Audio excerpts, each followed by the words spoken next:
Voilà, donc bonjour à tous. Merci au comité de la Saphir de me permettre de vous présenter aujourd'hui cette étude que nous avons réalisée au sein du département du professeur Gatinel à la Fondation Rothschild et en collaboration avec le Centre ophtalmologique de Fribourg en Suisse et qui concerne le calcul d'implants de cataracte chez des patients qui ont un CAMRA. Pour rappel, une des formules présentées ici, la plante DGS, a été développée dans notre département.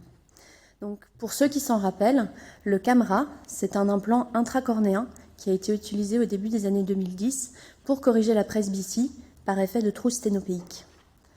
On l'installait au cours d'une chirurgie de LASIK qui avait une visée myopisante de plus ou moins une dioptrie sur l'œil non dominant du patient et il venait en complément dans un tunnel intrastromal à plus ou moins 200 microns d'épaisseur. Ces effets secondaires sont similaires à ceux de la chirurgie réfractive par laser, avec un ajout d'une fibrose en regard de l'implant que vous pouvez observer sur la photo ci-jointe. Il est tombé assez rapidement en désuétude de par les avancées qui ont été faites sur les presbylasers ainsi que sur les lentilles intraoculaires multifocales. Cependant, ces patients, qui ont vécu plusieurs années sans lunettes, arrivent maintenant à nos consultations avec des cataractes. Ils ont toujours les mêmes exigences réfractives et cependant, le calcul d'implant est rendu plus compliqué par cette cornée remaniée non seulement par le laser, mais aussi par la présence de cet implant dans la cornée qui va générer un bombement à plus ou moins 3 mm et un aplatissement central de par la fibrose générée par l'implant.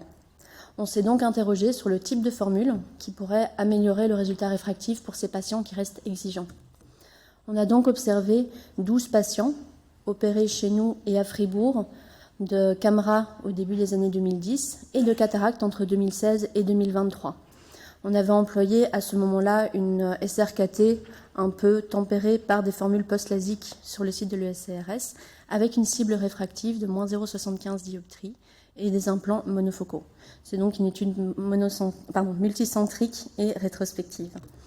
On a comparé les erreurs réfractives moyennes et absolues des formules de Aegis, qui est connue pour utiliser plus faiblement la kératométrie dans le calcul de la position effective de l'implant, et les formules de Barrett, Pearl DGS et Chamas dans leur format post-chirurgie réfractive. Alors, en notant que nous avions une cible réfractive de moins 0,75, vous observez que l'équivalent sphérique moyen post-opératoire que nous obtenons est de plus 0,71, et avec une forte variabilité. En effet, notre déviation standard est à 2,71 et avec un mode de 3,50 dioptries. Nos formules supposées plus avancées vont garder un shift hypermétropique un peu moins important, mais cependant présent.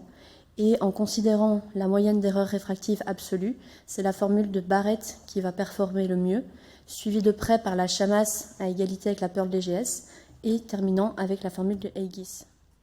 La littérature comporte peu de cas semblables. On a Tan en 2013 qui publiait 2 cas et Moshifar en 2017 qui ont publié 7.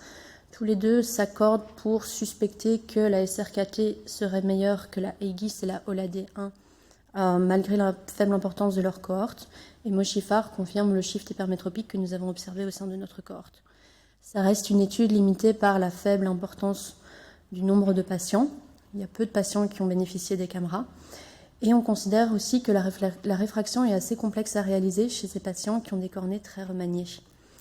Ainsi, si un patient se présente à votre consultation avec une cataracte et un CAMRA, nous vous recommanderons à minima d'utiliser une formule adaptée au profil post-chirurgie réfractive, surtout d'avoir une cible réfractive myopique d'une dioptrie et demie à 2 dioptries, en anticipation du shift hypermétropique, et surtout de ne pas retirer le CAMRA, mais de le voir plutôt comme un gain de profondeur de champ sur l'implant monofocal que vous placerez.